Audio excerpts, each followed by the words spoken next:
Buenos dias, mes amis. I have slept. I've had a good sleep. And as I've been standing on this balcony of the room I'm currently renting, there are a few extra things I'm going to give you. I'm not going to be looking at the camera much. I'm going to be looking at Ra as I speak, because I'd rather look at Ra than this stupid piece of technology. The moment I stop speaking, technology is no longer necessary. And thus I look at Ra, because we're already in the process where technology is becoming no longer necessary. As a side piece, as all this game comes to an end and all the Slavs and Jews and traitors are thrown into the volcanoes, you are all going to take down every satellite in the sky. There will be no more television, no more telephone, no more need of all these things.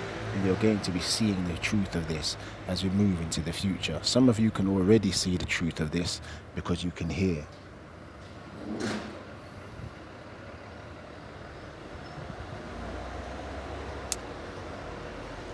The last video I spoke about the original alphabet and how it is the building blocks of the original language that we spoke, the original alphabet. Now, I gave you a few things to look at on the Illiad, the Odyssey, and Homer, providing the meaning of Homer, so you had the context of the books. I'll say this to you. There's no need for you to read Odyssey. Odyssey relates mostly to myself. It relates to the relationships you all have with me. And the Odyssey is written in relation to the tablet of Narma, whereas the Illiad is written in relation to the Ninian tablet. The two tablets are two halves of one coin. One half being how all of you are managed and the people are managed to death, and the other half being how the relationship between all of you and myself, he who is coming to save all, will be done so that you all go against me unknowingly.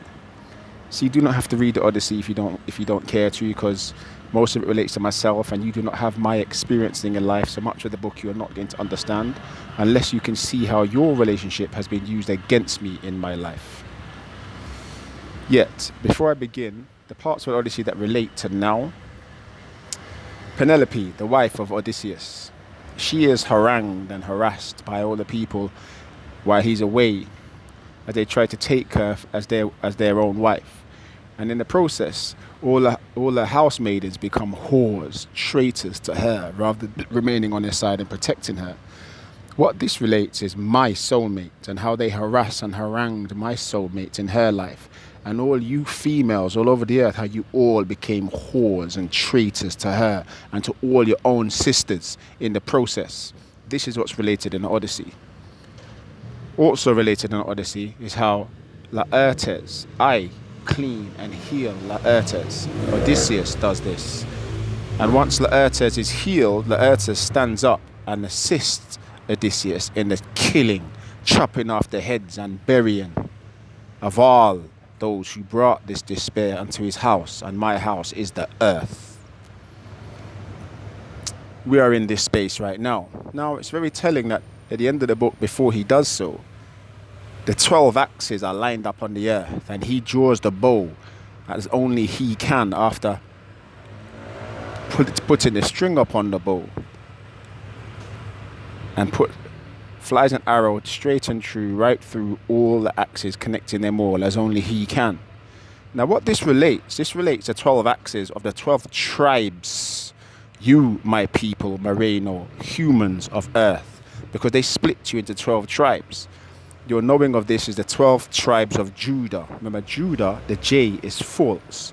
They created 12 tribes of false people from my people, Moreno humans upon earth, and set you up against each other in this continuing war as they break all our people.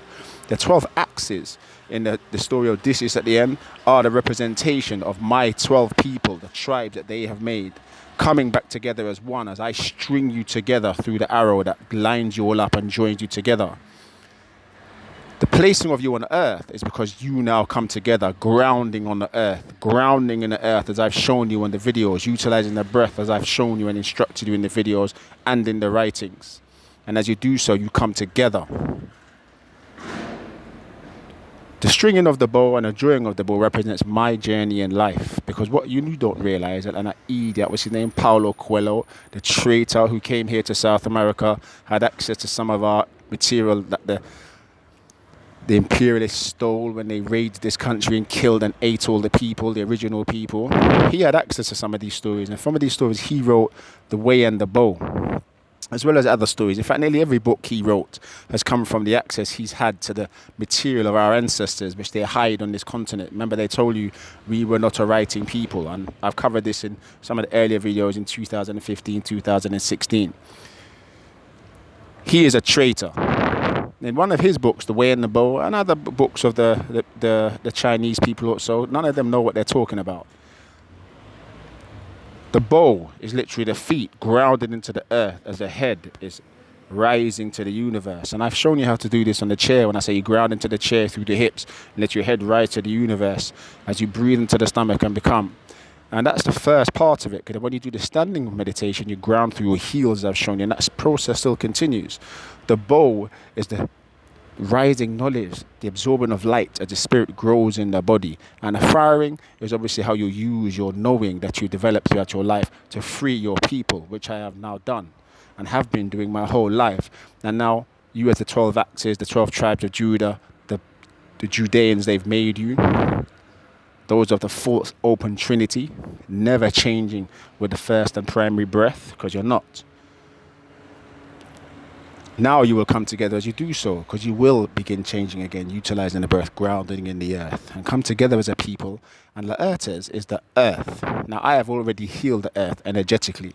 Now it's for you guys to come together and heal the earth by knocking down all the dams so the water, the cooling system of earth, the veins of the earth can be refilled again. You do not do this, and you already know the consequence. I've already informed you. These are the things of the Odyssey that relate to you. There are other things, but you don't need to see them right now. In fact, you never need to see them till I'm ready to show you. Now, in relation to the Illiad, I gave you the meaning of Homer. Now I'm going to give you the meaning of the Illiad, the name, and one of the words first in the first chapter. In fact, it's in every chapter. Now, Illiad, the word, Illiad. It's the mind, the body mind. First centering as a child, the first L. First centering in adulthood, the second L. So the spirit arises, the second I. The primary change, AD, Illiad. It's stopping this, remember. It's all in counter position to this. It's all in juxtaposition to this. Argument. The first light. Centered, silent, expanding, so that the open trinity can develop, becoming close as they rise through the column, bringing together the three, becoming on the path of options. Argument, full stop, ended. This is oneness, the first light. Now, this word argument relates their knowing of oneness from the text they stole from our people, and now to end that first light. And as you already know, truth, light, love, because I've explained this in other videos. By ending the first light, they had to bring you to falsehoods, which is why they created a civil and social world of falsehood, because that's how they ended the first light. Argument, the very first word in the book, provides the context of the chapter. And the story, read it as it is. The story itself represents the truth of the things they've done. Some in allegory, some in straightforward writing. Read the story as it is, and you will see the truth of what I've been saying. You already know the timing as per the days and the centuries. You've already seen the story of Achilles, Hercules, Agamemnon and Achilles, and the breaking of the age groups. You've already seen the stealing of Briseis and, I think, what was her name? Cleas, I can't remember. Briseis, I can't remember the other lady's name, and the disrespecting of the father. In the Odyssey, where I talked about the housemaids becoming traitors and whores, the breaking up of the female relationships, the breaking up of the male relationships in the Odyssey, the breaking up in the male relationship with myself in the Odyssey, how he becomes narcissistic, and this is how narcissism has been developed in the earth. It's also in the Odyssey, in the Iliad as well. These are all there. Now, what I will also show you is Temperance, Charmides, the first book of Plato. Now, Plato, the name, P-L-A, play, means literally play in English, playing. And to is the neuter for it, he, she. So you got to. He, she, singular, to, the neuter for the singular, it. But also to can be used for the child, the young boy, because it's not used for the young girl. Is used for the young girl, just as it's used for the older girl, the ladies, women. In Plato, it's the play with the being, because to is also a being, representative of it, of the child boy in relation to the story of breaking the firstborn sons. So Plato provides you the context of this, which is why everything he's written, Statesman or Symposium, Republic, the laws, all relate to a process building a society where the man is broken, which is why it's only the man who's punished if he's not married after 35 or with children, because in married and children, he's being managed by the lady in his life, the woman in his life, because she's now false. And through her management of him, society's kept false in the civil and social environment that we live in. Now, one of the things that allow you to see that the ladies are false, anger. How many of you men out there have heard your ladies tell you, your women tell you, you don't get angry enough, you don't care enough when you're having an argument? How many? Now, the reason why they do this is because angry in its original meaning, in the original language, means primarily becoming, centered, silent, and expanding with the first light of Ra, so that the Trinity comes together as one, angry.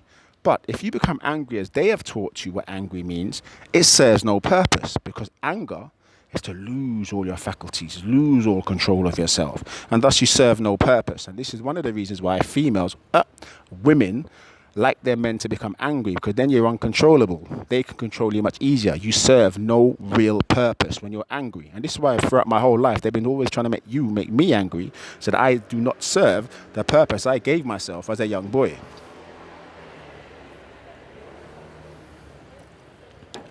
However, fury does serve a purpose. The developing Trinity, beginning with the developing six senses, beginning with the open Trinity, utilizing the first light of Ra, bringing together the Trinity as one.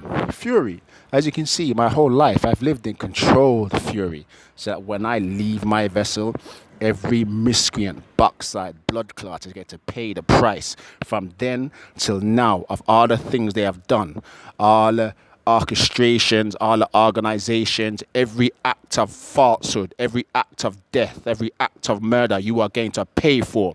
Fury has a reason, has a purpose, and serves a purpose.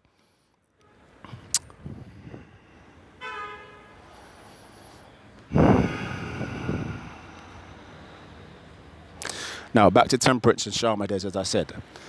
Now, temperance means management of thyself, self-management, keeping yourself in a stable emotional position throughout your day, throughout your life.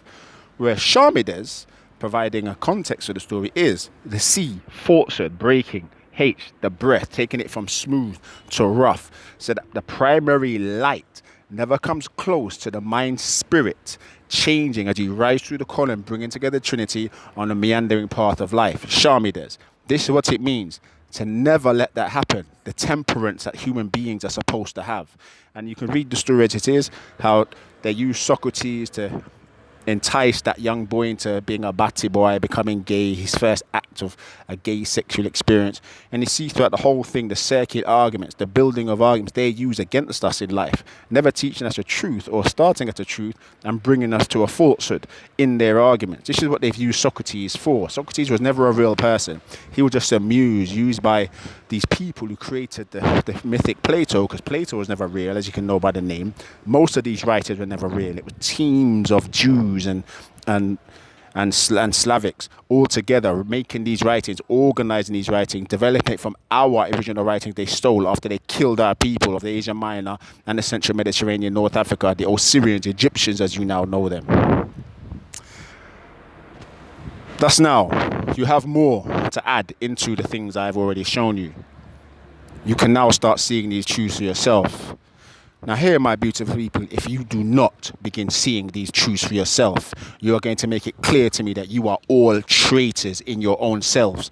And regardless what happens to me, because I've already proven I do not fear death, my eternal afterlife is assured. If you do not do the right things and you prove yourselves to all be traitors, you are going to join the Jews. There will be no peace for you. My word, fuck that. My terms are bond and they are final. The Almighty, Ra, the Nameless, they listen to me and only me, because I am the only person on earth, the being that arose from the person on earth that has guided them to become seeing of the truth of all fuckery that has taken place on earth. They did not see the truth until my life took place. You begin doing the right thing, my people, or you are going to join them. An eternity of ever increasing pain. Remember this.